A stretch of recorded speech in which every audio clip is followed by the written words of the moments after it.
สถิติของลามินยามาลในทีมชาติสเปนก็บ่ธรรมดาคือกันได้ในการเจอกันกับเอ็มบัปเป้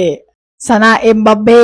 ในสีเสื้อบาร์เซโลนาชนะเอ็มบัปเป้ในสีเสื้อทีมชาติสเปนชนะเอ็มบัปเป้ในบ้านโลกเอ็มบัปเป้ในศึกยูโรชนะเอ็มบัปเป้ในศึกยูฟ่าซีซั่นลีกชนะเอ็มบัปเป้ในยูฟ่าเนชั่นลีกชนะเอ็มบัปเป้ในลาลิก้าชนะเอ็มบัปเป้ในยูฟ่าแชมเปี้ยนลีกชนะเอ็มบัปเป้ในสเปนิชยูโรคัพชนะเอ็มบัปเป้ในสเปนิชซูเปอร์คัพชนะเอ็มบัปเป้ในโกตาเดมเลชนะเอ็มบัปเป้ในรอบฟุตบอลโลกของยูฟ่าเนชั่นลีกและยูโรชนะเอ็มบัปเป้รอบชิงชนะเลิศ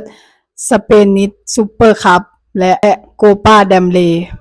สถิติพบกัน11นัดลามินยามาลชนะ9นัดในช่วงเวลา2ปีที่ผ่านมาเอาทุกคนคิดเห็นเอาใดคอมเมนต์กันเข้ามาหรือผู้ใดมักและเชียร์นักเตะคนไหนก็คอมเมนต์กันเข้ามาได้และคิดว่ายามินยามาลสิสามารถพาทีมชาติสเปนคว้าแชมป์บอลโลกในปี2026นี้ได้บ่คนคิดเห็นเอาใดคอมเมนต์กันเข้ามา